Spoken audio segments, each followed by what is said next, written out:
ठीक है सर, बंद कर लेता हूँ इसको।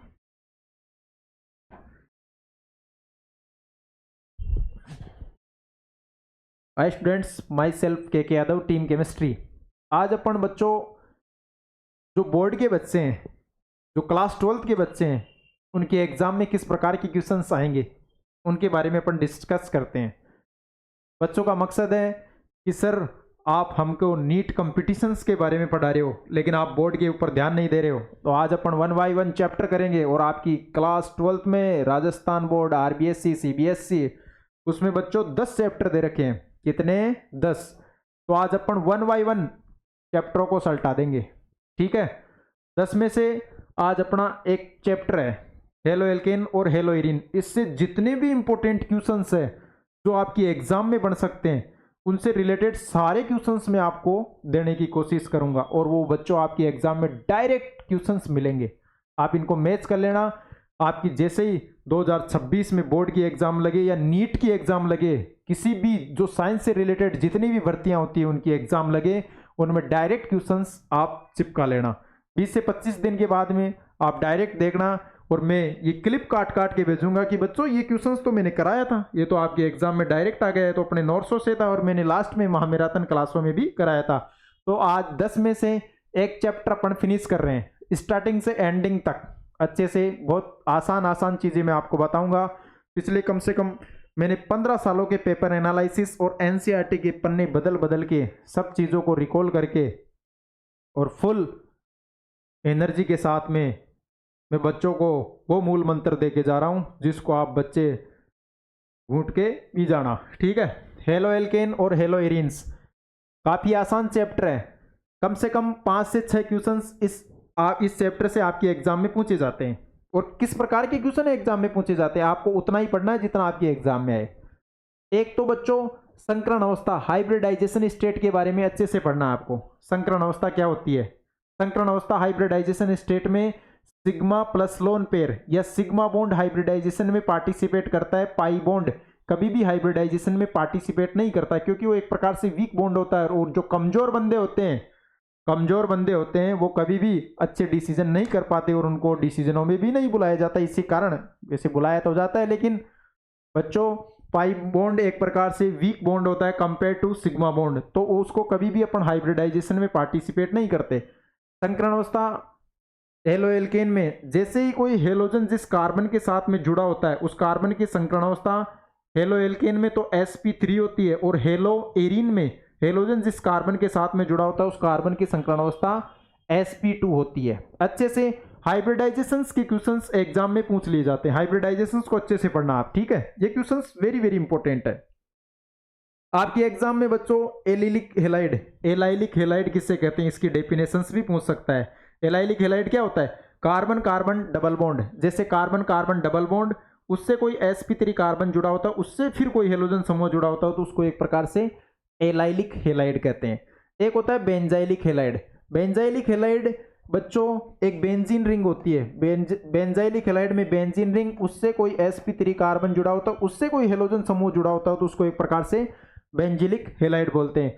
वाइनिलिक हेलाइड, वाइनिक हेलाइड होता है जिसमें कार्बन कार्बन डबल बॉन्ड से जुड़े होते हैं और उससे सीधे या direct attachment of halogen group in the sense of vinylic halide. Vinylic halide, तो ऐसे क्वेश्चंस पूछ सकता है। विनाइलिक हेलाइड में हेलोजन जिस कार्बन के साथ में जुड़ा होता है उस कार्बन की संकरण अवस्था कितनी होती है? यहां बच्चों देखो एक सिग्मा एरा, एक बाकी हाइड्रोजन से जुड़ रहा है। सिंगल बॉन्ड में जितने भी होते हैं सिंगल बॉन्ड वो सिग्मा होते हैं। 1 double bond equal to 1 sigma और 1 पाई, और 1 triple bond equal to 1 sigma और 2 पाई। जितने भी मल्टीपल बॉन्ड होते हैं उनमें सिग्मा हमेशा एक ही होता है और सिग्मा हाइब्रिडाइजेशन में पार्टिसिपेट करता है। तो इसकी हाइब्रिडाइजेशन बच्चों संकरण अवस्था हो गई sp2।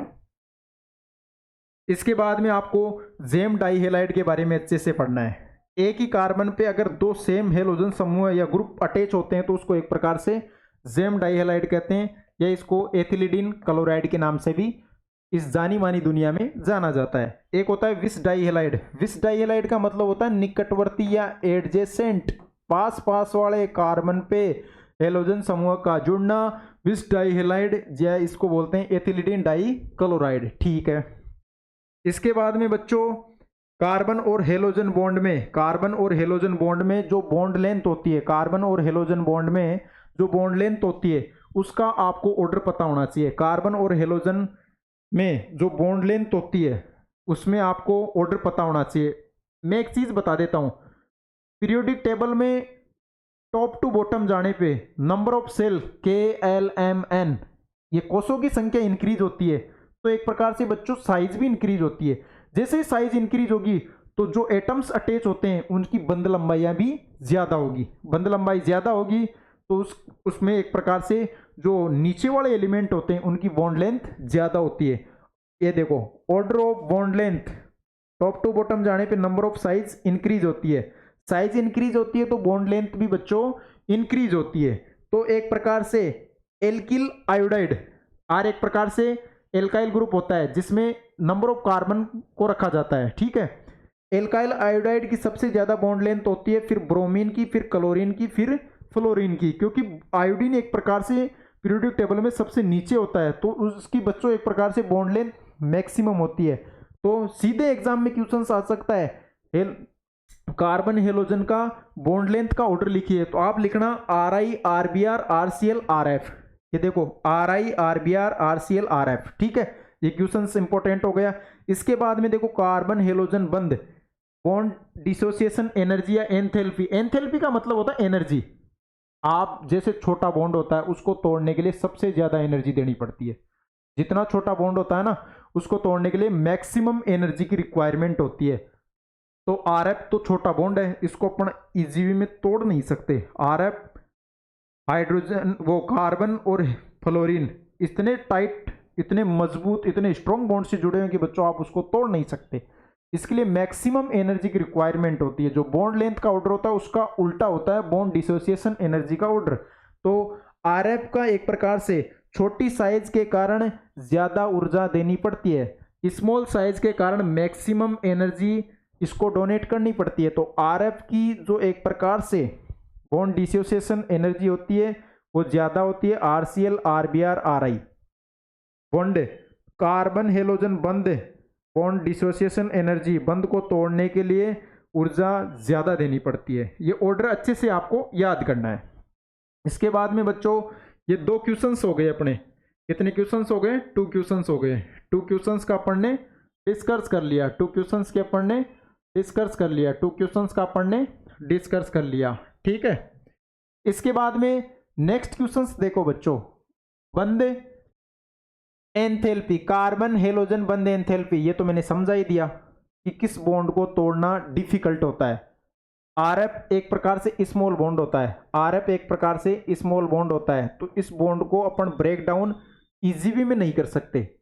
और RI जैसे ये RF, RCl, RBr और RI, इसमें देखो बच्चों टॉप टू बॉटम जाने पे, जैसे अपन टॉप टू बॉटम जाते हैं, जैसे अपन टॉप टू बॉटम जाते हैं तो RI की एक प्रकार से बच्चों साइज इंक्रीज हो जाती है। RI की एक प्रकार से साइज इंक्रीज हो जाती है तो उसकी बॉन्ड लेंथ भी इंक्रीज हो जाती है। इस बॉन्ड को अपन ब्रेक डाउन इजी वे में कर सकते हैं, तो इसके लिए अपने को कम बॉन्ड एनर्जी की रिक्वायरमेंट होती है, ठीक है। इसके लिए अपने को कम बॉन्ड एनर्जी की रिक्वायरमेंट होती है। इससे सबसे बेहतरीन क्वेश्चंस है एग्जाम के लिए, सबसे बेहतरीन question, very very very very very important, Lucas friction या ल्यूकास टेस्ट के बारे में सबसे very very important questions. Lucas friction exam में बहुत बार क्वेश्चंस आते हैं। ये इतना इंपॉर्टेंट है, ये इतना इंपॉर्टेंट है कि आपकी 2026 एग्जाम में पूछा जाएगा। वेरी वेरी इंपॉर्टेंट है ल्यूकास फ्रिक्शन की अभिक्रियाएं। ल्यूकास टेस्ट क्वेश्चंस ये पूछ लिया जाता है कि ल्यूकास टेस्ट में कौन सी रिएजेंट होते हैं। एक तो reagent very very important, concentrate HCl सांद्र, HCl और एनहाइड्रस निर्जल ZnCl2, ये ल्यूकास टेस्ट में एक रिएजेंट प्रेजेंट होते हैं। एल्कोहल की डिस्टिलिंग या एल्कोहल को विभेदित करने के लिए टेस्ट करवाया जाता है, जिसमें 3 डिग्री एल्कोहल सबसे ज्यादा या फास्टर ल्यूकास टेस्ट देता है कंपेयर टू 2 डिग्री और 1 degree alcohol. Lucas test examiner का वेरी वेरी फेवरेट टेस्ट है। ल्यूकास टेस्ट से एग्जाम में कई बार नीट में क्वेश्चंस आ चुके। 2024 में नीट में क्वेश्चन आया था, कौन सा फास्ट ल्यूकास टेस्ट देगा, 3 degree alcohol within second Lucas test देता है। फिर 2 डिग्री को 5 से 10 मिनट लगते हैं, और 3 डिग्री या तो देता नहीं, देता है तो 30 मिनट का वक्त या टाइम इसको लग जाता है। एल्कोहल की रिएक्शंस अपने पास में ये एल्कोहल दे रखा है, कंसंट्रेट HCl और एनहाइड्रस ये रिएजेंट है। सांद्र HCl और निर्जल ZnCl2 के साथ में जैसे ही इस एल्कोहल की रिएक्शंस करवाई जाती है तो अपने पास में एल्काइल क्लोराइड की फॉर्मेशन होती है, ठीक है, और H2O एक प्रकार से रिमूव हो जाता है। तो ये सब भी हो सकता है कि एल्कोहल से एल्काइल क्लोराइड निर्माण के लिए ल्यूकास टेस्ट का रिएजेंट का यूज किया जाता है। ये देखो बच्चों, यहाँ पे 3 मोल एल्कोहल की रिएक्शंस, ये नीट 2022 में एक क्वेश्चन आया था, नीट 2022 या 22 में क्वेश्चन आया था कि अगर 3 मोल एल्कोहल की रिएक्शन PCl3 के साथ में करवाया जाता है, PCl3 के साथ में करवाया जाता है तो एक तो ये बनता है, और ये बाई प्रोडक्ट पूछा था, दूसरा क्या बनता है H3PO3। इसमें भी ऑक्सीडेशन देखो, रिएक्टेंट की और प्रोडक्ट की ऑक्सीडेशन स्टेट आप चेक करोगे ना तो +3 आती है। यहाँ देखो एल्कोहल की सिंपल, इसमें मॉलिक्यूल नहीं दे रखे कितने अपने पास में मॉलिक्यूल लेने हैं।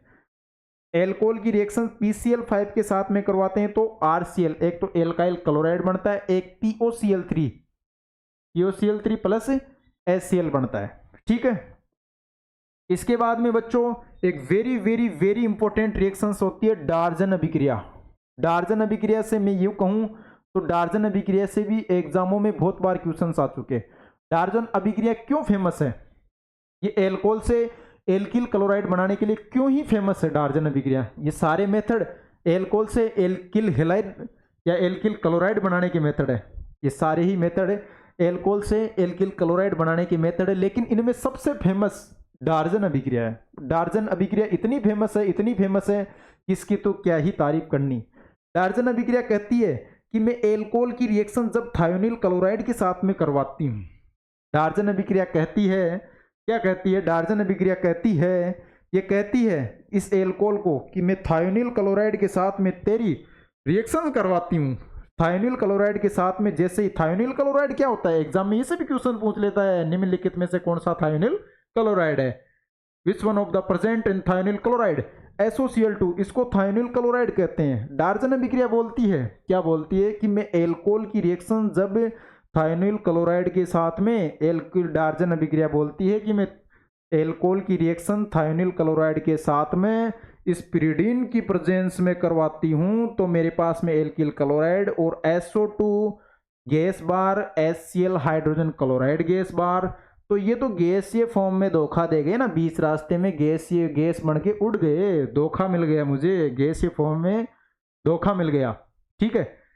अब भाई साहब क्वेश्चन ये आता है कि पिरिडीन का क्या काम होता है इसमें। ये पिरिडीन होता है ना, वो एक प्रकार से एसिडिक इम्प्रिटीज को हटाता है, इन अम्लीय अशुद्धियों को एक प्रकार से हटाने का काम पिरिडीन का करता है, ठीक है। एसिडिक इम्प्रिटीज को हटाने का काम पिरिडीन करता है। ये एक प्रकार से best method of alkyl chloride, alcohol से एल्काइल क्लोराइड बनाने का बेस्ट मेथड होता है। कौन, डार्जन प्रोसेस या डार्जन अभिक्रिया। Very very important reactions of exam.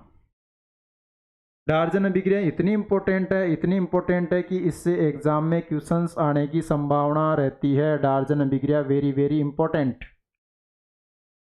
इसके बाद में ये टोलुइन साहब है, बेंजीन रिंग के ऊपर अगर आपको CH3 ग्रुप दिखाई देता है तो उसको बोलते हैं टोलुइन। जितने भी जो डोनर इफेक्ट वाले होते हैं ना, जो एक प्रकार से रिंग को एक्टिवेट करते हैं, वो एक प्रकार से बच्चों ऑर्थो और पेरा डायरेक्टिंग ग्रुप होते हैं, जो ऑर्थो पे जुड़ते हैं और एक पेरा पे जुड़ते हैं, ठीक है। जितने भी जो रिंग को एक्टिवेट करते हैं, जो एक प्रकार से इलेक्ट्रॉन डोनेटिंग ग्रुप होते हैं, वो एक प्रकार से बच्चों ऑर्थो और पेरा डायरेक्टिंग होते हैं। जैसे ही इस टोलुइन की रिएक्शंस इस हेलोजन के साथ में करवा देते हैं इनका रिश्ता, जैसे इस टोलुइन का इस हेलोजन के साथ में आप रिश्ता करवा देते हो, अंधेरे में पूरा काम डार्क में हो रहा है। आज के टाइम में पूरा काम अंधेरे में हो रहा है। Fe मेटल प्रेजेंट है, ये इसको देख रहा है, सारा काम अंधेरे की प्रेजेंस में हो रहा है, डार्क में हो रहा है, ये इसको देख रहा है, ये कहाँ जाके जुड़ता है। तो ये बच्चों एक तो इस ऑर्थो पे जुड़ेगा, एक इस पेरा पे जुड़ेगा। ऑर्थो अगर ऑर्थो पे जुड़ता है तो उसका नाम हो जाता है ऑर्थो हेलो टोलुइन, और पेरा पे जुड़ता है तो इसका नाम हो जाता है पेरा हेलो टोलुइन। इसमें ये पैरा मेजर प्रोडक्ट बनता है और ये एक प्रकार से ऑर्थो माइनर प्रोडक्ट बनता है, क्योंकि इसकी अमाउंट ये ज़्यादा डोनेट हो जाता है ना, ये ज़्यादा एब्जॉर्ब कर लेता है, तो ये एक प्रकार से मेजर प्रोडक्ट बन जाता है, ये माइनर प्रोडक्ट बनता है। ये कहानियाँ यहाँ स्टार्ट हो गई। इसके बाद में नेक्स्ट क्वेश्चन नंबर 4 जो कितना इंपॉर्टेंट है बोर्ड के एग्जाम के लिए मैं आपको बता देता हूँ। क्वेश्चन नंबर 4 बोर्ड के एग्जाम के लिए वेरी वेरी इंपॉर्टेंट क्वेश्चंस। सेंडमायर अभिक्रिया इतनी इंपॉर्टेंट है कि ये एग्जाम में क्वेश्चंस आएगा तो आएगा। सेंडमायर रिएक्शन, सेंडमायर अभिक्रिया, सेंडमायर अभिक्रिया, सेंडमायर अभिक्रिया आप इसको एमाइन चैप्टर में भी पढ़ोगे, एमाइन चैप्टर में भी दे रखा है इसके बारे में। सेंडमायर अभिक्रिया के बारे में एमाइन चैप्टर में भी दे रखा है कि सेंडमायर और गाटरमान दोनों में से किसकी अच्छी लब्धि प्राप्त होती है, तो सेंडमायर की अच्छी लब्धि प्राप्त होती है। ठीक है, good yield of Sandmeyer reaction compare to Gattermann. ये देखो एनिलीन बेंजीन रिंग के ऊपर NH2 ग्रुप का दिखाई देना उसको बोलते हैं एनिलीन। सेंडमायर रिएक्शंस क्या होती है, देखो ध्यान से सुनो। एनिलीन की reactions NaNO2 sodium nitrous plus HX के साथ में 273 से 278 केल्विन टेम्परेचर पे ये पूरा मामला सेटलमेंट हो रहा है, पूरा मामला यहाँ से सेटलमेंट हो रहा है। तो बीच रास्ते में बन जाता है N2 प्लस X माइनस, इसको बोलते हैं benzene diazonium, benzene diazonium halide. ठीक है, कॉपर भाई साहब, कॉपर मेटल इसमें जैसे ही डाला जाता है Cu2X2, जैसे ही इस डाई एजोनियम हेलाइड की रिएक्शंस इस कॉपर के साथ में करो, इस बेंजीन डाई एजोनियम हेलाइड के साथ में करवाया जाता है, तो एक प्रकार से हेलो बेंजीन की फॉर्मेशन होती है। N2 गैस एक प्रकार से रिलीज हो जाती है, जिसमें अपन क्लोरीन और ब्रोमीन बना सकते हैं बच्चों। ठीक है, फ्लोरीन क्यों नहीं बनाया जा सकता है, वो एक प्रकार से विस्फोटक रिएक्शन देता है, उसकी बाल-सीमन रिएक्शंस होती है, वो एमाइन चैप्टर में अपन स्टडी करेंगे। बनाया जा सकता है लेकिन वो बाल-सीमन रिएक्शंस होती है, उसकी नेक्स्ट चैप्टर एमाइन में स्टडी करेंगे। अब क्वेश्चंस ये आता है कि अपन जैसे आयोडो बेंजीन बनवाते हैं, आयोडो बेंजीन बनाते हैं, तो बेंजीन डाइएजोनियम सोल्ट से जैसे अपन आयोडो बेंजीन बनवाते हैं तो उसमें कॉपर की रिक्वायरमेंट नहीं होती, कॉपर की रिक्वायरमेंट नहीं होती। उसके लिए बच्चों आप डायरेक्ट, कॉपर की रिक्वायरमेंट नहीं होती तो उसकी डायरेक्ट आप Ki सी रिएक्शंस करवा दो, पोटेशियम आयोडाइड सी रिएक्शंस कर, जैसे ही इस बेंजीन डाइएजोनियम हेलाइड की रिएक्शंस Ki के साथ में करवाते हो तो एक प्रकार से आयोडो बेंजीन की फॉर्मेशन होती है, नाइट्रोजन गैस रिलीज हो जाती है और KX भी रिलीज हो जाता है। इसके बाद में अपने को हेलाइड की फॉर्मेशंस करनी है, तो हेलाइड अपन एल्कीन से भी तो कर सकते हैं ना। एल्कीन पे जैसे ही अपन एल्कीन पे Br2 की रिएक्शंस, इस एल्कीन की रिएक्शंस, ये देखो एल्कीन दे रखे ना, कार्बन कार्बन के बीच में डबल बॉन्ड प्रेजेंट है, उसको एल्कीन बोलते हैं। इसकी रिएक्शंस Br2 और CCl के साथ में करवाया जाता है। ये एक प्रकार से क्या बन जाता है, विस डाई ब्रोमाइड, विस डाई अनसेचुरेशन का टेस्ट भी होता है। ये अनसेचुरेशन का टेस्ट जो नीट 2025 में क्वेश्चन आया था, कौन सा अनसेचुरेशन का टेस्ट देगा, तो जिसमें डबल बॉन्ड प्रेजेंट हो या ट्रिपल बॉन्ड प्रेजेंट हो। सिंगल बॉन्ड वाले तो सेचुरेटेड कंपाउंड होते हैं, वो अनसेचुरेशन का टेस्ट नहीं देते। एल्कीन पे एडिशन रिएक्शंस होती है, ये Br और Br2 दे रखी है ना, तो दोनों जुड़ जाएंगे और विस डाई ब्रोमाइड की फॉर्मेशन होती है। एक होता है जेम, एक होता है विस, एक अल्फा ओमेगा हेलाइड भी होता है। जेम तो क्या होती है, एक ही कार्बन पे दो हेलोजन समूह का जुड़ना, उसको जेम बोलते हैं, सेम होने चाहिए हेलोजन समूह। और विस क्या होता है, जैसे निकटवर्ती कार्बन पे दो हेलोजन समूह का जुड़ना, उसको क्या बोलते हैं, विस। और ओमेगा क्या होता है, जैसे ये कार्बन हो गया, ओमेगा ध्यान से सुनो, कार्बन कार्बन, ये हेलोजन ये हेलोजन, जैसे बीच में गैप देके जुड़ रहे हैं, टर्मिनल पे जुड़ गए ना, बीच में गैप देके, उसको अल्फा ओमेगा हेलाइड बोलते हैं। इसके बाद में बच्चों एक वेरी फेमस क्वेश्चंस है, वेरी फेमस क्वेश्चंस, जिससे अपने नीट में क्वेश्चन आया था, इस बार नीट में क्वेश्चंस आया था। मार्कोनिकोफ नियम तथा एंटी मार्कोनिकोफ नियम के बारे में अच्छे से स्टडी करना है अपने को। मार्कोनिकोफ नियम, एंटी मार्कोनिकोफ रूल्स के बारे में बता देता हूं मैं। मार्कोनिकोफ नियम और एंटी मार्कोनिकोफ नियम एक प्रकार से अनसिमेट्रिकल एल्कीन पे लागू होते हैं, सिमेट्रिकल एल्कीन पे लागू नहीं होते, क्योंकि सिमेट्रिकल एल्कीन में नंबर ऑफ जो हाइड्रोजन होते हैं वो सेम होते हैं। तो सेम में तो बच्चों HBr HCl वगैरह कहीं पे भी जुड़ सकता है, ठीक है, ये मामला होता है सिमेट्रिकल अनसिमेट्रिकल एल्कीन पे। अनसिमेट्रिकल एल्कीन में अगर मार्कोनिकोव नियम के अकॉर्डिंग उनका एडिशन करवाते हो आप, तो नेगेटिव पार्ट तो एक प्रकार से वहां जाके जुड़ता है जहां पे नंबर ऑफ हाइड्रोजन मिनिमम हो, और पॉजिटिव पार्ट वहां जाके जुड़ता है जहां पे नंबर ऑफ हाइड्रोजन मैक्सिमम हो, ठीक है। और एंटी मार्कोनिकोव नियम एक प्रकार से एंटी मार्कोनिकोव नियम होता है वो HBr और benzoyl peroxide, HBr benzoyl peroxide या प्रोक्साइड की प्रेजेंस में होता है, जिसमें नेगेटिव पार्ट एक प्रकार से वहां जाके जुड़ता है जहां पे नंबर ऑफ हाइड्रोजन ज्यादा हो या मैक्सिमम संख्या में हो, ठीक है, वहां जाके जुड़ता है। खरास इफेक्ट भी बोलते हैं, अनसिमेट्रिकल एल्कीन के लिए लागू होता है। HBr और प्रोक्साइड ये एक प्रकार से एंटी मार्कोनिकोव नियम एडिशन देता है। क्यों देता है? क्योंकि उसके दोनों ही प्रोसेस एक प्रकार से एक्सोथर्मिक होते हैं। HCl HI ये एक प्रकार से एंटी मार्कोनिकोव नियम नहीं देते हैं, क्योंकि उसमें एक प्रोसेस एक्सोथर्मिक होता है, एक एंडोथर्मिक होता है। इसके लिए तो दोनों प्रोसेस एक्सोथर्मिक चाहिए ना, HBr दोनों दे देता है। इसके बाद में अच्छे से पढ़ना है बच्चों इनको, मार्कोनिकोव नियम, एंटी मार्कोनिकोव नियम, बहुत वेरी वेरी इंपॉर्टेंट, कई बार नोट्सों में एग्जामों में क्वेश्चन आ गए। नोट्सों में अच्छे से एक्सप्लेनेशन दे रखा है, 10-15 उदाहरण करवा रखे हैं, 10-15 टाइप की रिएक्शंस करवा रखी है कि बच्चा एंटी मार्कोनिकोव नियम और मार्कोनिकोव नियम इनसे भी ज़्यादा स्टेबल होता है रेजोनेंस कहीं आ जाए तो वहाँ पे ज़्यादा स्टेबिलिटी हो जाती है। इसके बाद में अपना नेक्स्ट क्वेश्चन दे रखा है, क्वेश्चन नंबर 5, इसको मैं बता देता हूँ आपको। Question number 5 very important questions है। Question number 5 very important questions. क्या क्वेश्चंस है? हैलोजन विनिमय। आपकी पूरी केमिस्ट्री में, आपकी जितनी भी टोटल केमिस्ट्री है उसमें एक्सचेंज के नाम पे 2 ही रिएक्शंस दे रखी है, हैलोजन एक्सचेंज रिएक्शंस, हैलोजन विनिमय अभिक्रिया। नाम से पता पड़ रहा होगा बच्चा, विनिमय एक्सचेंज का मतलब होता है एक दूसरे को चेंज करना, एक दूसरे को चेंज करना। एक्सचेंज का मतलब होता है एक दूसरे को चेंज करना।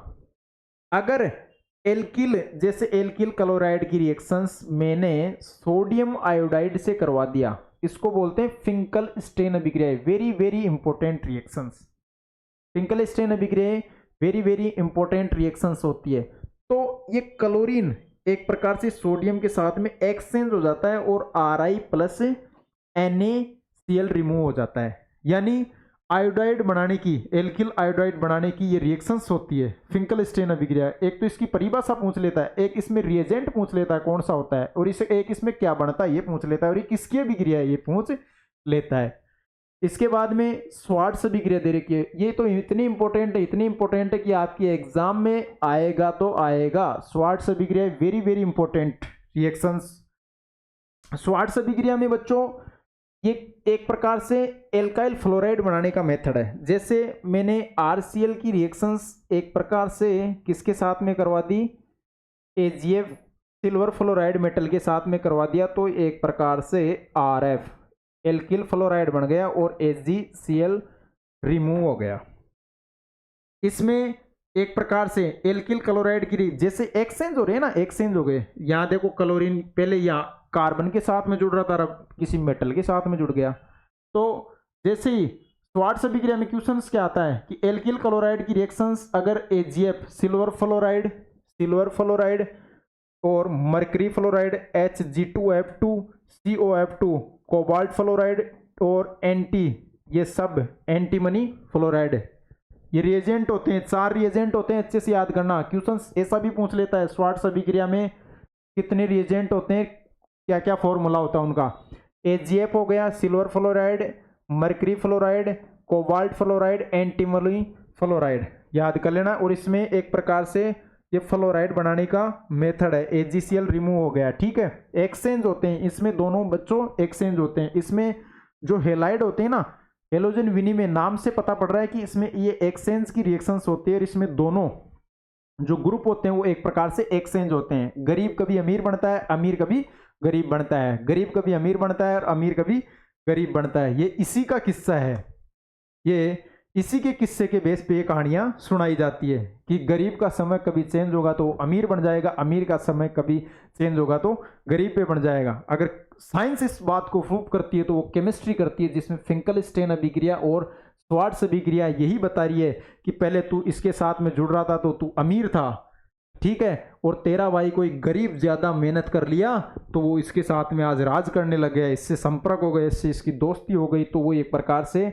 इसके साथ में जुड़ के एक सेठ आदमी बन गया। और श्वार्ट्ज अभिक्रिया भी कहती है कि जैसे मेरे साथ पहले क्लोरीन जुड़ रहा था, लेकिन क्लोरीन करोड़पति समझने लग गया, अपने आप को ज्यादा पैसे वाला समझने लग गया, तो ये एजीएफ फ्लोरीन, इसके एजीएफ बोलता है इस फ्लोरीन को तू इसके साथ में बॉन्डिंग बना ले, तू भी एक प्रकार से पैसे वाला बन जाएगा। तो ये सबसे ज्यादा पैसे वाला बन गया और इस क्लोरीन की हालत हर कंडीशन में दिन प्रतिदिन ये एक प्रकार से पुअर कंडीशन में होता जा रहा है, दिन प्रतिदिन बच्चों गरीब ही होता जा रहा है। तो इसकी कंडीशंस कोई ज्यादा हाईफाई मामले नहीं रखती।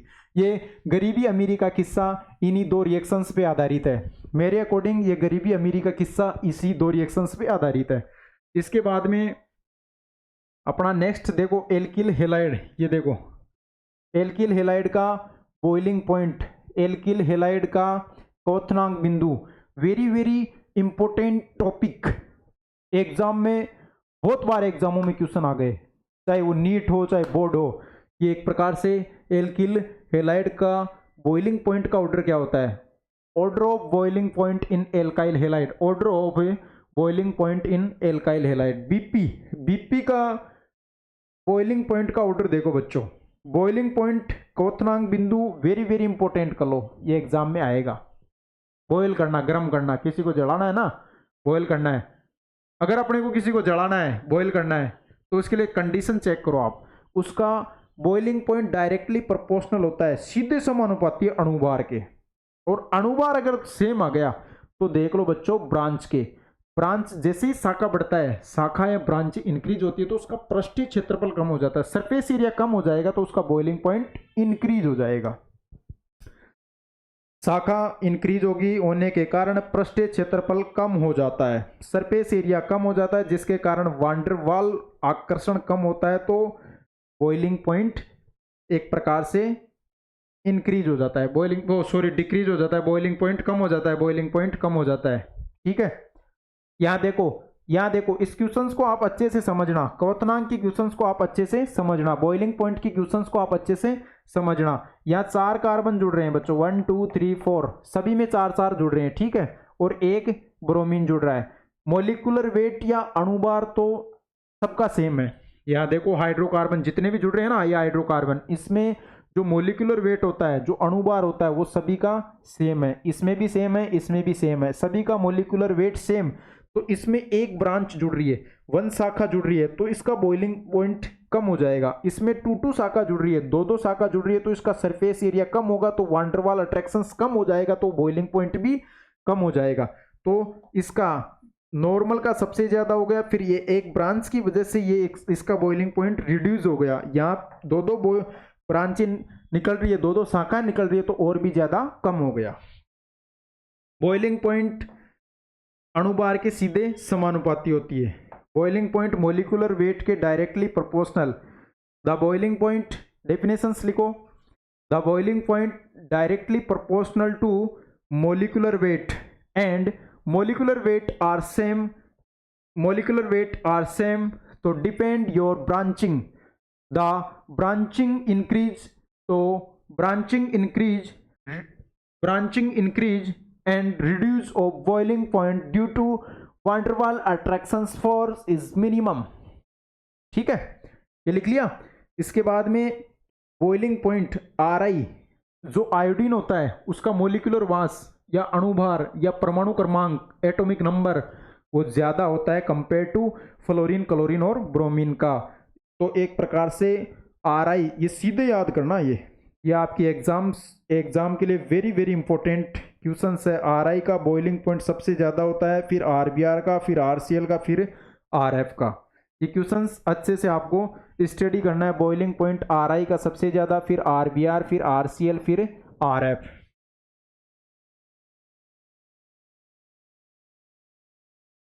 इसके बाद में नेक्स्ट क्वेश्चंस ये देखो, नेक्स्ट क्वेश्चंस देखो आप, ये तो मैंने बता ही दिया कि बॉइलिंग पॉइंट ये अच्छे से आपको याद करना है, सीधे मोलिकुलर वेट या अणुभार के समानुपाती हो गया। बॉइलिंग पॉइंट ये आपकी एनसीईआरटी में दे रखा है, एनसीईआरटी में दे रखा है, एग्जाम में कई बार क्वेश्चंस आ गया कि जो ऑर्थो वाला होता है बॉइलिंग पॉइंट, ये ऑर्डर आपको डायरेक्ट याद करना है। ऑर्थो वाले का सबसे ज़्यादा होता है ऑर्थो डाइक्लोरो बेंजीन, इसके बाद में पेरा वाला हो गया, ये पेरा हो गया, ऑर्थो का सबसे ज़्यादा होता है, फिर पेरा का होता है, फिर मेटा का होता है, मेटा डाइक्लोरो बेंजीन। इसके बाद में ये मेल्टिंग पॉइंट, गलनांक बिंदु, melting point.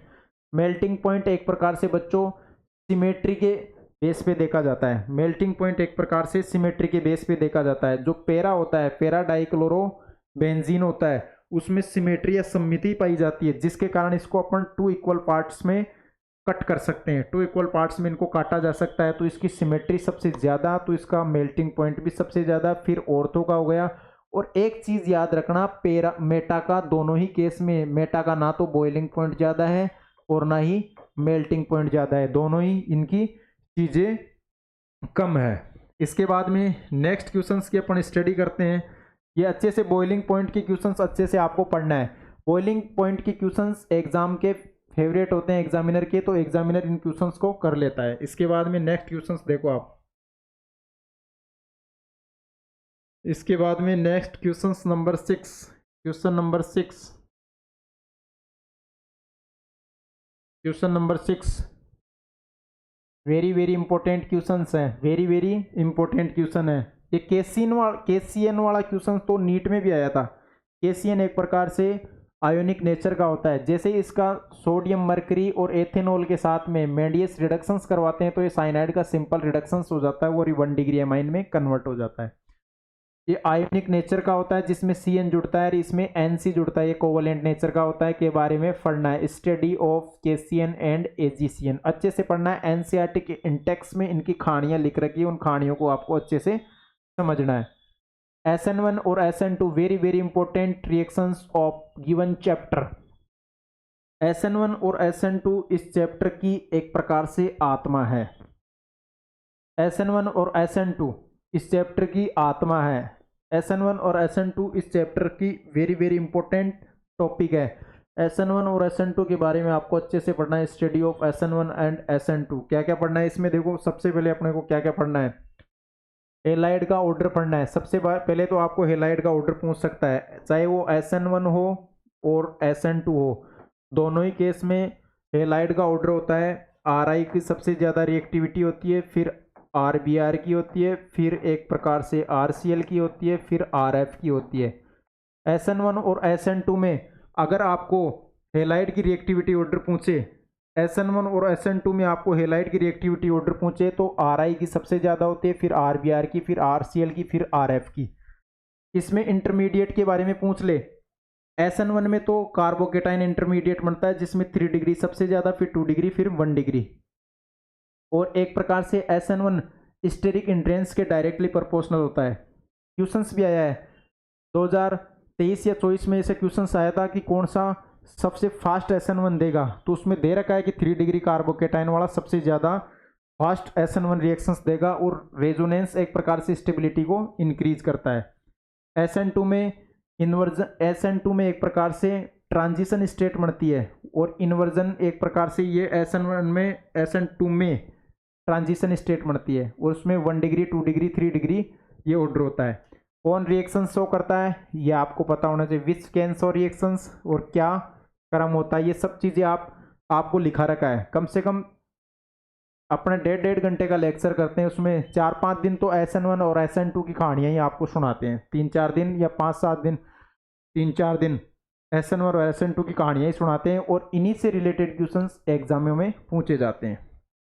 Chiral carbon, chiral carbon के बारे में आपको पूछ ले, कायरल कार्बन क्या होता है, तो कायरल कार्बन में बता देता हूँ आपको। जैसे ये कार्बन कोई sp3 कार्बन होना चाहिए और उससे attach 4 valency are different in non as chiral carbon.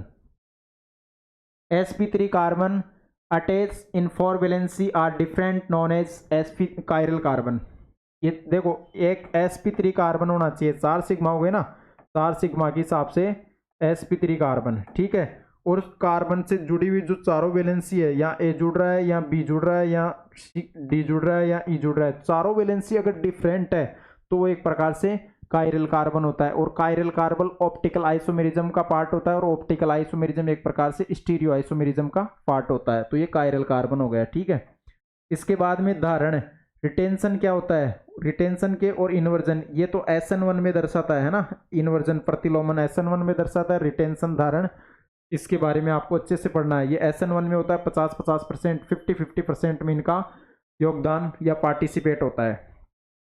इसके बारे में अच्छे से आपको स्टडी करनी है। इसके बाद में अपन नेक्स्ट बात करते हैं बच्चों क्वेश्चन नंबर 7 की, क्वेश्चन नंबर 7 की, question number 7, question number 7, question number 7। विलोपन अभिक्रिया, very very important reactions in the exam, very very important reaction in your exam. विलोपन अभिक्रिया या एलिमिनेशन रिएक्शंस, ये कई बार एग्जाम में क्वेश्चन आ गए, कई बार इनसे रिलेटेड क्वेश्चंस आ गए।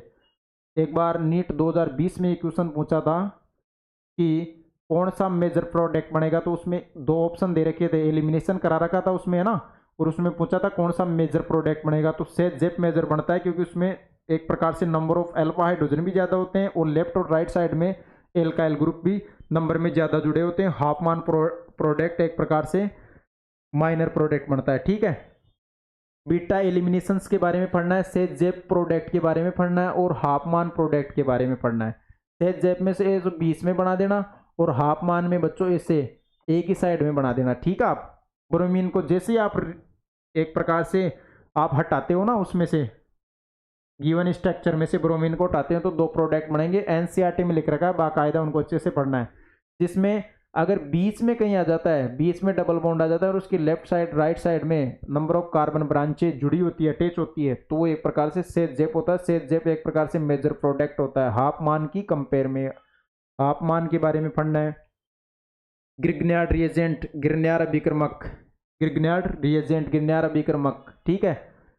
क्वेश्चंस एक बार ऐसा क्वेश्चंस पूछ लिया कि गिरनियर अभिक्रमक में कौन सी मेटल प्रेजेंट होती है, the present of metal in Grignard reagent, तो मैग्नीशियम होती है बच्चों। कौन सी होती है, मैग्नीशियम मेटल प्रेजेंट होती है। अगर आपसे क्वेश्चंस पूछ ले कि मैग्नीशियम और हेलोजन के बीच में कौन सा बॉन्ड होता है, तो वो या तो एक प्रकार से आयोनिक बॉन्ड होता है, ठीक है, और कार्बन और मैग्नीशियम के बीच में एक प्रकार से कोवलेंट बॉन्ड होता है, क्योंकि यहाँ पे इलेक्ट्रॉन नेगेटिविटी डिफरेंस ज़्यादा है। मेटल और नॉन मेटल, यहाँ देखो एक तो ये मेटल प्रेजेंट है ये, और आउटसाइड वाली बहुत दूर वाली नॉन मेटल प्रेजेंट है, तो इसमें आयोनिक बॉन्ड प्रेजेंट होता है, ठीक है। इसके बाद में सबसे बेहतरीन और कई बार एग्जामों में पूछे जाने वाला क्वेश्चन, सबसे बेहतरीन और कई बार एग्जामों में पूछे जाने वाला क्वेश्चन, बहुत बार एग्जामों में ये क्वेश्चन पूछा जाता है, ठीक है। एक तो वुड्स रिएक्शंस के बारे में अच्छे से पढ़ना आप। वुड्स, इन तीनों रिएक्शंसों में से एक रिएक्शंस आपकी एग्जाम 2026 में आएगी, आपकी जो बोर्ड एग्जाम लगेगी ना उनमें से, या नीट एग्जाम 2026 में, या बोर्ड एग्जाम 2026 में, बोर्ड एग्जाम 2026 में, आज अपन प्रॉपर एपिसोड, आज अपन बच्चों प्रॉपर एपिसोड बोर्ड के बारे में फोकस कर रहे हैं। बच्चों की एग्जाम है ना 20 से 25 दिन के बाद में, 100/100 केमिस्ट्री में कैसे मार्क्स अपने को ऑब्टेन करना है, 100 में से 100 नंबर कैसे प्राप्त करना है केमिस्ट्री में, ठीक है। तो 2026 में एक रिएक्शन इनमें से आएगी, 2026 में एक रिएक्शन इनमें से आएगी, 2026 में एक रिएक्शन इन तीनों में से आएगी। ये तीनों बहुत अच्छे फ्रेंड है, तीनों बहुत अच्छे फ्रेंड है। अगर इसको याद नहीं किया तो इसको याद कर लेंगे, फिर इसको भी याद नहीं आया तो इसको याद कर लेंगे, इसको भी याद नहीं किया, इसको भी नहीं किया तो बीच वाले को याद कर लेगा एग्जामिनर। एग्जामिनर की भी फेवरेट और मेरी भी बहुत ही फेवरेट रिएक्शन है, इन पे तो कहानियां भी अच्छे से सुनाई जाती है। वुड्स रिएक्शंस, वुड्स रिएक्शंस होती है बच्चों alkyl halide plus alkyl halide. जैसे ही इनकी रिएक्शंस अपन 2 मोल सोडियम मेटल के साथ में करवा देते हैं, 2 मोल सोडियम मेटल के साथ में ड्राई ईथर की प्रेजेंस में करवाया जाता है, ड्राई ईथर की प्रेजेंस में करवाया जाता है, तो एक प्रकार से सिमेट्रिकल एल्केन का फॉर्मेशन होता है, सममित एल्केन बनती है इसमें, ठीक है। और 2NX रिमूव हो जाता है, 2NX बाहर हो जाता है, तो इसमें एक प्रकार से नंबर ऑफ कार्बन इंक्रीज होता है, इंक्रीज होता है। वुड्स अभिक्रिया की परिभाषा पूछ ले तो आपको लिख के आनी है परिभाषा या डेफिनेशंस ऑफ वुड्स रिएक्शंस। तो आपको परिभाषा लिख के आनी है, यदि एल्किल हैलाइड, यदि 2 मोल एल्किल हैलाइड की रिएक्शंस 2 मोल सोडियम धातु के साथ में, यदि 2 मोल एल्किल हैलाइड की अभिक्रिया, यदि डेफिनेशन लिखो, यदि 2 मोल एल्किल हैलाइड की अभिक्रिया 2 मोल सोडियम धातु के साथ में ड्राई ईथर की प्रेजेंस में, ड्राई ईथर की उपस्थिति में करवाते हैं तो एक प्रकार से सम्मित एल्केन का निर्माण होता है। ठीक है, क्वेश्चन ऐसा भी पूछ लेता है किसमें कार्बन की संख्या बढ़ती है, तो इसमें देखो एक कार्बन था, अब 2 कार्बन हो गए, जुड़ गए ना आपस में, तो number of carbon in mention increase, यानी मुख्य कार्बन श्रृंखला में कार्बन की संख्या होती है वो बढ़ गई। ठीक है, ड्राई ईथर की उपस्थिति में होता है। इसके बाद में बच्चों आपसे क्वेश्चंस पूछ ले, क्वेश्चंस ऐसा पूछ ले कि वुड्स अभिक्रिया के बारे में बताओ। वुड्स अभिक्रिया की वुड्स अभिक्रिया तो बता ही दिया ना। वुड्स फिटिंग क्या होती है, देखो फिटिंग में क्या होता है, एक तो अपने एल्किल हैलाइड लेते हैं और दूसरा अपन एरोमेटिक पोजीशंस में लेते हैं, यानी रिंग के फॉर्म में। ठीक है, एक तो अपन एलिफेटिक हैलाइड लेते हैं और एक एरोमेटिक हैलाइड लेते हैं। जैसे ही इनकी रिएक्शंस सोडियम के साथ में करवा दिया जाता है, सोडियम मेटल के साथ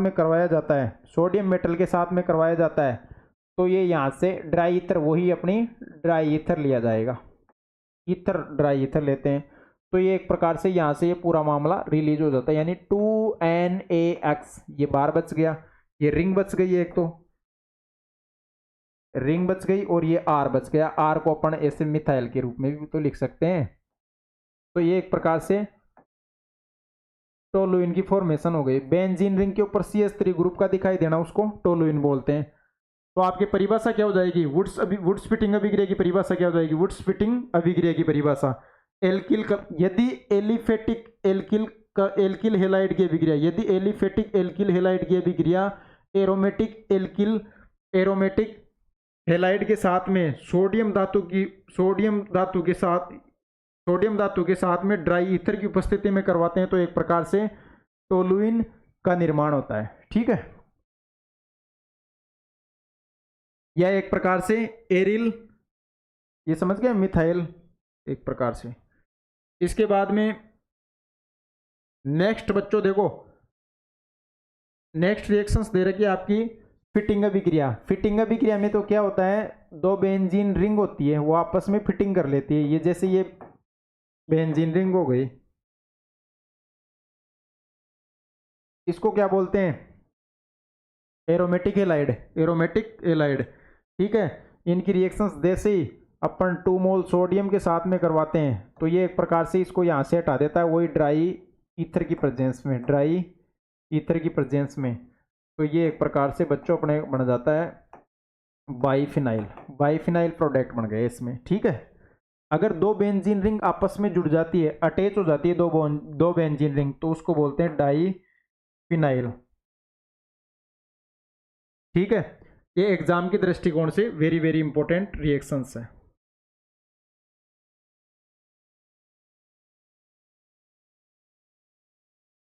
इसके बाद में एक ये भी रिएक्शंस याद कर लेना आप, क्लोरोबेंजीन की रिएक्शन NaOH और 623, ये तो क्या हो गया, टेम्परेचर हो गया 623, ये 300 ATM प्रेशर हो गया।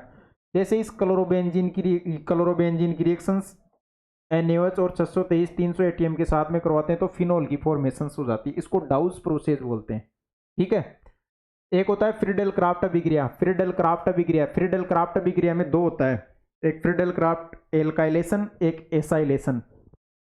तो ये जैसे क्लोरोबेंजीन है, इसकी रिएक्शन CH3Cl के साथ में करवाया जाता है एनहाइड्रस AlCl3 की प्रेजेंस में। ये एक प्रकार से लुईस एसिड होता है जो इस क्लोरीन को अपने पास में एब्जॉर्ब कर लेता है और CH3 इलेक्ट्रोफाइल जनरेट या प्रोड्यूस करता है। तो ये CH3 एक प्रकार से इस पे जुड़ जाता है। ठीक है, ये CH3 ये एक प्रकार से इसकी ऑर्थो पोजीशन पे जुड़ जाए। क्लोरीन का माइनस आई इफेक्ट भी होता है, प्लस एम भी होता है, माइनस आई ज़्यादा नहीं होता, प्लस एम वाला ज़्यादा होता है। तो ऑर्थो एक प्रकार से इलेक्ट्रॉन डोनेटिंग ग्रुप जुड़ रहे हैं, तो वो एक प्रकार से ऑर्थो और पेरा पे जुड़ते हैं। ठीक है, पेरा मेजर प्रोडक्ट बनता है।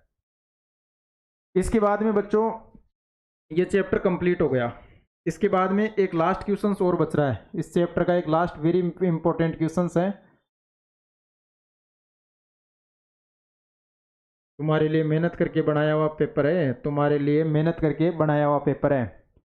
ये चैप्टर आप हेलो एल्केन और हेलो एरिन कम से कम 15 पन्ने 15 पेज आपके एनसीईआरटी में से बदल कर चेंज कर करके बनाए हुए हैं। स्टार्टिंग फर्स्ट पेज से करता हूँ और 15वें पेज पे मैं पढ़ना स्टार्ट कर देता हूँ। बहुत अच्छे से केयरफुल मैंने चीज़ों की स्टडी की, 15 पन्नों की जैसे मैंने इनका स्टडी किया, 15 पेजों की मैंने जैसे स्टडी की, तो एक चीज़ समझ में आ गई मेरे कि इनमें से आपकी एग्ज़ाम में जो क्वेश्चन आने हैं वो तो यही आएंगे। 10 क्वेश्चनों में से ये आपकी बोर्ड की एग्जाम में क्वेश्चन आएगा इस चैप्टर से, हेलो एल्केन और हेलो एरिन्स से। अगर इनसे बाहर कोई क्वेश्चन आ जाए तो बता देना आप, बोर्ड के एग्जाम हो चाहे नीट के एग्जाम हो, ठीक है। अब लास्ट इसमें 2 पन्ने दे रखे हैं लास्ट में, उनमें देखो पॉलीहेलोजन एटम के उपयोग दे रखे हैं, आप पढ़ना हो एनसीईआरटी को, उसमें दे रखा है यूज फॉर पॉलीहेलोजन एटम। तो उसमें बच्चों लास्ट वाला क्वेश्चंस बता रहा हूं आज आपको मैं, इंपॉर्टेंट क्या क्वेश्चंस है। अगर क्लोरोफॉर्म की रिएक्शंस, क्लोरोफॉर्म को जैसे ही मैं एयर में खुला छोड़ देता हूं, क्लोरोफॉर्म को सूंघने पे आंखों में आंसू आ जाते हैं, अमोनिया को सूंघने पे आंखों में आंसू आ जाते हैं, और ज्यादा सूंघने पे घर वालों के आंखों में आंसू आ जाएंगे। क्लोरोफॉर्म तो बेहोश ही करता है ना, बेहोश। अगर आपका कोई दुश्मन बन रहा है, अगर आपका कोई दुश्मन बन रहा है बच्चों, और आपको उसको हटाना है अपने रास्ते से, अगर आपका कोई बच्चों दुश्मन बन रहा है, आपको बिना वजह तंग कर रहा है और उसको आपको रास्ते से हटाना है, आपके पास आप इतने करोड़पति भी नहीं हो, आपके पास में पैसा भी नहीं है इतना कि उसको अपन दुनिया से अलविदा कर दे, लेकिन आपके पास दिमाग होना चाहिए, टेक्निकल दिमाग है अपने पास, तो साइंस में क्लोरोफॉर्म सूंघा दो, वो बेहोश हो जाएगा। बेहोशी में वो इंसान क्या है, एक्टिवेट नहीं होता, बेहोशी में आप चाहो जैसा बर्ताव कर सकते हो, डिपेंड योर चॉइस, लेकिन आपको करना नहीं है ना ऐसा किसी के साथ में। ऐसी हरकतें अपने लिए थोड़ी बनी है, ऐसी जो कारनामे हैं वो अपने लिए थोड़ी बने हैं। मैं कहने का मतलब ये है कि क्लोरोफॉर्म को अपन एयर में जैसे ही खुला छोड़ देते हैं तो ऑक्सीडेशन, वो एक प्रकार से ऑक्सीडेशन कर लेने लग जाता है, ऑक्सीजन के साथ में रिएक्शन कर लेने लग जाता है। लाइट तावड़ा दे दो उसको, धूप मैंने दे दी, तो एक प्रकार से एक वेरी फेमस फॉस्फिन गैस का निर्माण करता है, वेरी फेमस है 2COCl, कार्बोनिल क्लोराइड भी बोलते हैं। नीट में क्वेश्चन आ गया कि क्लोरोफॉर्म की रिएक्शंस O2 के साथ में लाइट की प्रेजेंस में करवाते हैं, तो एक प्रकार से फॉस्फिन गैस देता है 2HCl प्लस 2HCl, ठीक है, इसको कार्बोनिल क्लोराइड भी बोलते हैं। इसके बाद में एक आता है कार्बन टेट्राक्लोराइड, जिसको बोलते हैं CCl4 का यूज अग्निशामक यंत्रों में किया जाता है। ये यूज वगैरह याद होनी चाहिए आपको, बस यूज ही पूछेगा तो इसका IPSC नाम हो गया, टेट्राक्लोरोमेथेन के बारे में पढ़ना है आपको, अग्निशामक यंत्रों में यूज किया जाता है, एंटीसेप्टिक वगैरह, बहुत 2-3 यूज दे रखे हैं, उनको अच्छे से आप पढ़ना है, 2-3 यूज दे रखे हैं उनको अच्छे से पढ़ना है। एक दे रखा है फ्रियोन का सूत्र, फॉर्मूला ऑफ फ्रियोन का फॉर्मूला होता है CF2Cl2, याद कर लेना इसको, फ्रियोन का very very important, Freon CF2Cl2। इसका उपयोग होता है बच्चों एयरसोल प्रणोदक प्रशीतक वायु प्रशीतक में उपयोग करते हैं, रेफ्रिजरेटर, कूलेंट, रेफ्रिजरेटर, प्रशीतक ईंधनों में, रॉकेट वगैरह में फ्रियोन का उपयोग किया जाता है। फ्रियोन से क्या पूछता है, फ्रियोन का मोलिकुलर फॉर्मूला होता है CF2Cl2। श्वार्ट्ज अभिक्रिया से इसको बनाया जाता है। एक बार एग्जाम में क्वेश्चन आ गया कि कौन सी रिएक्शन से इसको बना सकते हैं, तो श्वार्ट्ज अभिक्रिया से इसको अपन बना सकते हैं, ये लिखा रखा ना, श्वार्ट्ज अभिक्रिया के द्वारा टेट्राक्लोरोमेथेन CCl से बनता है, श्वार्ट्ज अभिक्रिया में टेट्राक्लोरोमेथेन से ये फ्रियोन बनता है। ये बात तो हो गई तुम्हारी बढ़िया। इसके बाद में बढ़िया ही एक और बात है, वो हम आपको शेयर कर रहे हैं, बढ़िया ही एक बात है वो भी आपको बता रहे हैं। बढ़िया बात है। एक बढ़िया बात ये भी है, DDT, very very important. DDT, DDT का नाम क्या होता है, इसे पूछ लेता है। डीडीटी को बोलते हैं die chloro diphenyl try chloro ethane. Die chloro diphenyl try chloro ethane. देखो डाई क्लोरो डाईफेनिल, ये दे रखा है ना, ये रहा डाई क्लोरो डाईफेनिल, ठीक है, ट्राई क्लोरो इथेन। डीडीटी की फॉर्मेशंस कैसी होती है मैं बता देता हूं आपको। अपन डीडीटी किस प्रकार से बनाते हैं, अगर अपने को 2 मोल क्लोरोबेंजीन की रिएक्शंस, 2 मोल क्लोरोबेंजीन की रिएक्शंस, ठीक है, 2 मोल क्लोरोबेंजीन की रिएक्शंस, अगर कलोरल क्या होता है, C double bond O H और CCl3, इसको बोलते हैं कलोरल। क्लोरोबेंजीन की रिएक्शंस कलोरल के साथ में कंसंट्रेट HNO3 के साथ, ये रिएजेंट होता है कंसंट्रेट HNO3 नहीं H2SO4, कंसंट्रेट H2SO4। H2SO4 का काम होता है H2O को रिमूव करना, formation of H2SO4 in the remove function. इसका काम क्या होता है, H2SO4 का काम होता है H2O को रिमूव करना। यहाँ से ऑक्सीजन और ये हाइड्रोजन रिमूव हो गया तो H2O रिमूव हो गया, ये इस प्रकार की स्ट्रक्चर बन गई, इसको बोलते हैं डीडीटी। इसको बोलते हैं बच्चों डीडीटी, ठीक है। आपके एग्जाम में क्वेश्चंस, ये डीडीटी की स्ट्रक्चर हो गई। डीडीटी में ऐसे भी क्वेश्चंस पूछ लेता है कि डीडीटी में number of chlorine atom, 1 chlorine era, 1 येरा, 1 3 एरे, तो टोटल डीडीटी में क्लोरीन एटम कितने हो गए, टोटल डीडीटी में क्लोरीन एटम हो गए 5। डीयू भी पूछ सकता है, degree of unsaturation, number of double bond plus ring plus 2 into number of triple bond. Double bond कितने हैं, 3 तो इसमें 3 इसमें है, तो कितने हो गए, 6 तो डबल बॉन्ड हो गए, 2 रिंग हो गए, तो इसकी डीयू कितनी हो गई, 8 हो गई, ठीक है। बेंजीन की डीयू कितनी होती है, number of double bond plus ring, double bond तो 3 है और रिंग 1 है, तो 4 डीयू है, तो यहाँ 2 बेंजीन हो गई ना, तो 8 डीयू हो गई उसकी, ठीक है। कीटनाशक में इसका उपयोग किया जाता है, इंसेक्टिसाइड में यूज किया जाता है, पीड़कनाशी में यूज किया जाता है, ठीक है। डीडीटी, जैसे अपन फसलें उगाते हैं, फसलों में जैसे कोई वायरस उस फसल को नष्ट कर रहा है, तो उस वायरस का अपने को काम तमाम करना है, उस वायरस को या बैक्टीरिया को अपने को हटाना है वहां से, तो डीडीटी वगैरह का यूज किया जाता है। बहुत जहरीला होता है, बहुत ज्यादा जहर होता है इसमें, कीटनाशी भी होता है और पीड़कनाशी भी होता है, ठीक है। इसके बाद में नेक्स्ट बातें और बता देता हूं मैं आपको। नेक्स्ट पॉइंट अपना,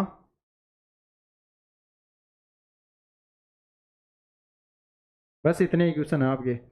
लास्ट वाला क्वेश्चन देखो, आपने बहुत बार पेपर में या एग्जामों में सुना होगा, एक होता है एल्कोलिक केवच और एक होता है एक्वस। एल्कोलिक केवच, एक होता है एक्वस केवच।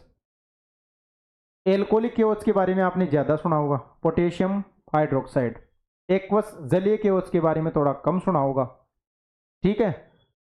एक्वस एल्कोलिक केवच, जलीय केवच पोटेशियम हाइड्रोक्साइड, इसका काम होता है एक प्रकार से जो अपने पास में स्ट्रक्चर दे रखी है उसमें से HX HCl HI इनको रिमूव करना, ठीक है, यानी एल्किन की फॉर्मेशन करना। जैसे मैं बताऊं आपको, जैसे अपने पास में ये दे रखा है CH3 CH CH3 अक्स, अगर इसकी रिएक्शंस बच्चों आपने, इसकी रिएक्शंस 2 डिग्री हैलाइड की रिएक्शंस आपने एल्कोलिक केओच के साथ में करवा दी, तो यहाँ से तो ये अक्स हट जाएगा और यहाँ से हाइड्रोजन हट जाएगा, तो किसकी फॉर्मेशन हो गई, CH3 CH double bond CH2। ये देखो, यहाँ देखो एक प्रकार से एल्किन की फॉर्मेशन हो गई, ठीक है। और यहीं पे बच्चों आपको, अगर यहीं पे आपको एक्वस जलीय केवच के बारे में पूछा जाए, तो जलीय केवच जैसे ये स्ट्रक्चर दे रखे CH3 CH CH3 अक्स, इस अक्स को हटा के जलीय या एक्वस केवच का काम होता है इस अक्स को, इस हेलोजन को रिमूव करके उसकी जगह OH ग्रुप का जोड़ना, यानी 2 डिग्री एल्कोहल की फॉर्मेशन हो गई, ठीक है। आइसोप्रोपिल एल्कोहल भी बोलते हैं, 2 डिग्री एल्कोहल की फॉर्मेशन हो गई और KX एक प्रकार से रिमूव हो गया। ये सब चीजें अच्छे से आपको याद करनी है। ये सब चीज़ें आपको अच्छे से याद करनी है।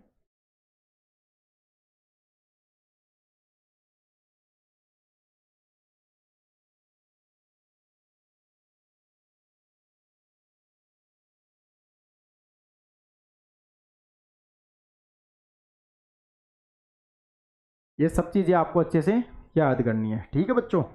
इसमें कोई ज़्यादा हाई फाई मामला नहीं है, आप अच्छे से इन चीज़ों को याद करना। आप कंफ्यूज नहीं होना, चीज़ों को वन बाई वन करते हुए समझ के चलना है अपने को, कंफ्यूज नहीं होना। जितना कंफ्यूज होगे उतना ही पीछे जाओगे। तो अपने वन बाई वन डिस्कस करते हैं, यहाँ से ये डिस्कस हो गया। अब मैं आपको कुछ चीज़ें बता देता हूँ। जैसे ये आपका चैप्टर है ना, ये आपका चैप्टर है हेलो एल्केन और हेलो एरिन्स। 15 पन्ने इसमें आपको स्टडी करना है, वन बाई वन क्वेश्चंस को समझना है। वन बाई वन क्वेश्चन समझोगे ना आप, इसमें कम से कम 15 कंसेप्ट है, उन 15 कंसेप्ट को आप अच्छे से रिवीजन करो। अब हेलो एल्केन में और हेलो एरिन में पढ़ना क्या है, सबसे पहले तो ब्रीफ डिस्कशन करना चाहूँ तो एक तो हाइब्रिडाइजेशन से रिलेटेड क्वेश्चंस पढ़ लेना आप बच्चों। हाइब्रिडाइजेशन से रिलेटेड क्वेश्चंस आपके एग्जाम में पूछे जाते हैं। हाइब्रिडाइजेशन काफ़ी आसान टॉपिक होता है, हाइब्रिडाइजेशन बहुत आसान या सिंपल टॉपिक होता है, इसमें कोई ज़्यादा हाईफाई लॉजिक के क्वेश्चंस नहीं पूछे जाते। हाइब्रिडाइजेशन से ज़्यादा हाईफाई लॉजिक के क्वेश्चंस नहीं पूछे जाते। अब ये पीडीएफ है, ठीक है, ये मैं मेरे टेलीग्राम चैनल पे डाल दूंगा, आपका फिर आज का काम हो जाएगा पूरा कंप्लीट। हेलो एल्केन और हेलो एरिन से रिलेटेड जितने भी आपकी बीमारियां थी ना, वो सारी प्रॉब्लम दूर हो जाएगी। बस ये 10 क्वेश्चन आप याद करके चले जाना। आप जैसे ही इन 10 क्वेश्चंस की स्टडी करोगे, 10 क्वेश्चंस आपके अच्छे से याद होने चाहिए, और इन्हीं से मैं बता दूंगा आपके एग्जाम में कि बच्चों ये क्वेश्चंस यहाँ से आया हुआ है, ये क्वेश्चंस मैंने बनाया हुआ है। मेरा इंपॉर्टेंट क्वेश्चंस की पीडीएफ में या मैं आपके डाल दूंगा।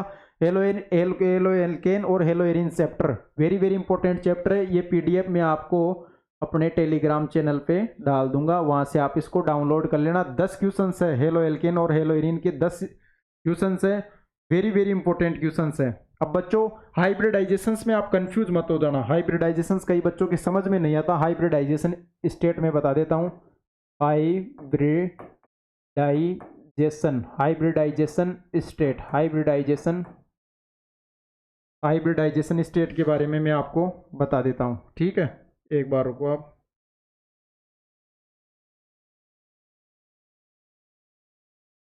चलो कोई ना, हाइब्रिडाइजेशन स्टेट के बारे में मैं आपको बता देता हूँ। हाइब्रिडाइजेशन, जिसको एक प्रकार से जेड से रिप्रेजेंट किया जाता है। हाइब्रिडाइजेशन स्टेट से आपके एग्जाम में एक क्वेश्चन फिक्स है, चाहे वो नीट हो, जेई हो, चाहे बोर्ड हो, एक क्वेश्चन हाइब्रिडाइजेशन स्टेट का फिक्स है। हाइब्रिडाइजेशन स्टेट में सिग्मा बॉन्ड पार्टिसिपेट करता है, या तो बच्चों आपको देखो सिग्मा प्लस लोन पेयर कहीं मिल जाए, ठीक है। हाइब्रिडाइजेशन में sigma plus lone pair participate करता है। और अपन ऑर्गेनिक केमिस्ट्री यानी कार्बनिक रसायन की स्टडी कर रहे हैं, तो बच्चों कार्बन के पास में कोई लोन पेयर नहीं होता। यहाँ देखो कार्बन के पास में कोई लोन पेयर नहीं होता, नाइट्रोजन के पास में 1 लोन पेयर होता है। चाहे किसी एटम के पास में कितने भी लोन पेयर हो, लेकिन डोनेटिंग ऑफ लोन पेयर 1, एक ही लोन पेयर डोनेट किया जाता है। ऑक्सीजन के पास में 2 लोन पेयर, लेकिन डोनेट हमेशा एक ही किया जाएगा, ठीक है। क्लोरीन के पास में 3 लोन पेयर है। तो हाइब्रिडाइजेशन में sigma plus lone pair participate होते हैं। केमिकल बॉन्डिंग में लोन पेयर वाले ज़्यादा क्वेश्चन आते हैं। आपकी एग्जाम के रिलेटेड में ऑर्गेनिक केमिस्ट्री की बात बता रहा हूं। Sigma bond participate on hybridization, ठीक है। सिंगल बॉन्ड को हमेशा सिग्मा बॉन्ड बोला जाता है, जो एक प्रकार से स्ट्रॉन्ग बॉन्ड होता है। सिंगल बॉन्ड एक प्रकार से सिग्मा बॉन्ड होता है और वो स्ट्रॉन्ग बॉन्ड होता है। और कहीं 1 डबल बॉन्ड दिख जाए आपको, उसमें बच्चों 1 सिग्मा होता है और 1 पाई होता है। और 1 triple bond equal to 1 sigma और 2 पाई। अपने पास में कितने भी मल्टीपल बॉन्ड या बहुबंध हो, उसमें सिग्मा हमेशा एक ही होता है। चाहे कितने भी अपने पास में मल्टीपल बॉन्ड या बहुबंध हो, उनमें सिग्मा हमेशा एक ही होता है। और सिग्मा हाइब्रिडाइजेशन में पार्टिसिपेट करता है, सिग्मा हाइब्रिडाइजेशन में पार्टिसिपेट करता है। पाई बॉन्ड कभी भी हाइब्रिडाइजेशन में पार्टिसिपेट नहीं करता। एक बच्चा कमेंट कर रहा है कि सर मैं आपसे पढ़ा हुआ हूँ, आप बहुत अच्छा पढ़ाते हो। और आपने बीच रास्ते में हमको छोड़ दिया था। आज दिन तक के यादव ने कभी किसी का एक बार हाथ पकड़ लिया तो कभी छोड़ा नहीं है। अगर मैंने किसी का साथ दिया है तो फिर उसका साथ नहीं छोड़ा। मेरे को बहुत सारे लोगों ने मेरा साथ छोड़ा है, लेकिन मैंने किसी का साथ नहीं छोड़ा। बहुत सारे लोगों ने मेरा साथ छोड़ा है, लेकिन मैंने बेटा किसी का साथ नहीं छोड़ा। फिर भी मैंने तो वहाँ PDF वगैरह तो दिया था ना। एक बार अपन ने किसी का हाथ पकड़ लिया तो कभी छोड़ा नहीं हाथ। मेरा बहुत सारे लोगों ने बीच रास्ते में हाथ छोड़ दिया। उससे क्या फ़र्क पड़ता है? कुछ फ़र्क नहीं पड़ता। अपन मेहनत करेंगे, अपन ईश्वर को मानते हैं सबसे ज़्यादा और अपनी मेहनत पे भरोसा करते हैं कि अपन कर सकते हैं। अपने से बेटर दुनिया में और भी कर सकता होगा, लेकिन अपन तो अपन ही है। के यादव तो दुनिया से हटके है ना। क्या कमेंट किया है बच्चा तू कि सर आपने बीच रास्ते में छोड़ दिया? मैंने नहीं छोड़ा कभी ज़िंदगी में, लोगों ने मेरे को बहुत बार छोड़ा है। ठीक है, ये क्वेश्चंस देखो बच्चों। अब जैसे मैं बता देता हूँ आपको, आपके एग्जाम में ऐसे क्वेश्चंस आएगा, ऐसा लिखा हुआ क्वेश्चंस आएगा कि ऐसे क्वेश्चंस आएगा CH3 CH2 अक्स, इसमें each carbon atom hybridization state, प्रत्येक कार्बन परमाणु की संकरण अवस्था बताओ। तो इस स्ट्रक्चर को ओपन कर लो आप बच्चों। ठीक है, ये कार्बन, यहां देखो बाकी वैलेंसी कार्बन की हाइड्रोजन से कंप्लीट कर दो, क्योंकि कार्बन और हाइड्रोजन दोनों की नेचर सेम होती है, इसलिए ये एक दूसरे के साथ में बंध जाते हैं। देखो सिंगल बॉन्ड में मैंने क्या बताया था, सिंगल बॉन्ड में ये छोटा सा एक मेरा कार्यक्रम याद रखना, छोटा सा मेरा कार्यक्रम याद रखना कि सिंगल बॉन्ड में हमेशा सिग्मा बॉन्ड प्रेजेंट होता है, और वन डबल बॉन्ड कहीं दिख जाए आपको तो उसमें होता है 1 सिग्मा और 1 पाई। लेकिन पाई कभी भी अपना हाइब्रिडाइजेशन में पार्टिसिपेट नहीं करता, क्योंकि वो कमजोर बॉन्ड होता है बच्चों। कमजोरों को कौन पूछता आज के टाइम में? कोई पूछता है क्या कमजोरों को? नहीं पूछते, सब पावरफुलों को पूछते हैं। तो पावरफुल बनो ना, आप कमजोर क्यों?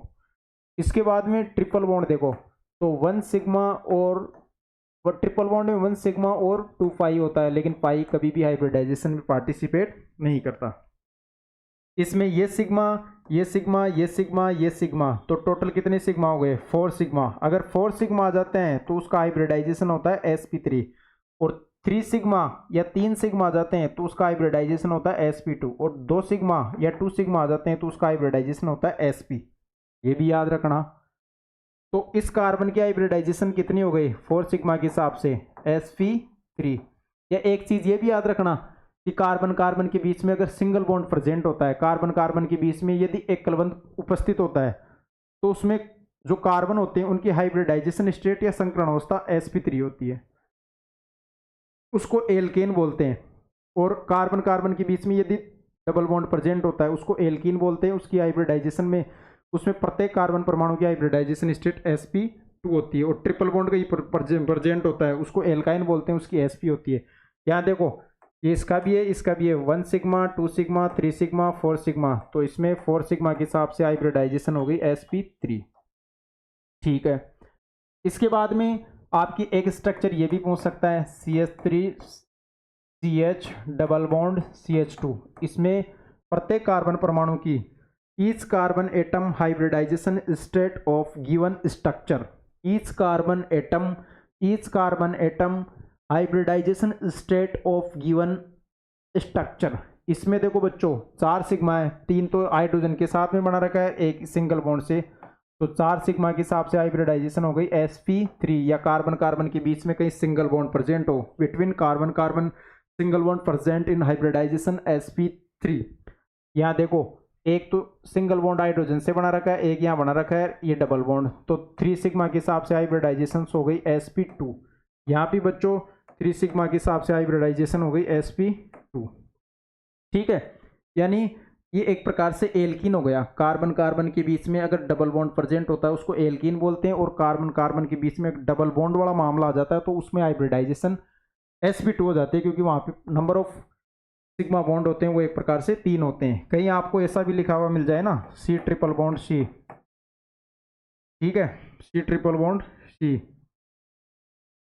C ट्रिपल बॉन्ड C, तो उसमें एक सिग्मा ये रहा, मल्टीपल बॉन्ड चाहे कितने भी बॉन्ड हो उनमें सिग्मा हमेशा एक ही होता है, तो एक सिग्मा ये रहा, एक ये रहा, तो 2 सिग्मा के हिसाब से हाइब्रिडाइजेशन sp हो गया। यहाँ पे भी 2 सिग्मा के हिसाब से sp हो गया।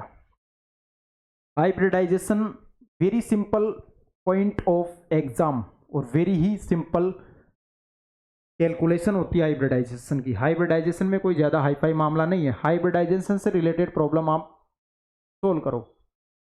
आज का जो टॉपिक है बच्चों, हेलो एल्केन और हेलो एरिन्स, इससे रिलेटेड जितने भी क्वेश्चंस आपकी एग्जाम में बन सकते हैं या बनेंगे, मैंने 10 क्वेश्चन दिए हैं आपको। आप इन क्वेश्चनों को एग्जाम में मैच करना। जैसे ही आप इन क्वेश्चनों को एग्जाम में मैच करोगे और ये फ्रेमिंग में ये क्वेश्चन, जैसे ये पीडीएफ में जो मैंने सोल्व कराया, आपको टाइम दिया है, वक्त दिया है, तो ये क्वेश्चंस डायरेक्ट आपके एग्जाम में आएंगे। आज अपन हेलो एल्केन और हेलो एरिन चैप्टर को फिनिश कर दिया, इसके बाद में कल नेक्स्ट चैप्टर लेंगे, ठीक है, एल्कोहल, फिनोल एंड ईथर, वो भी वेरी सिंपल चैप्टर है। Thank you.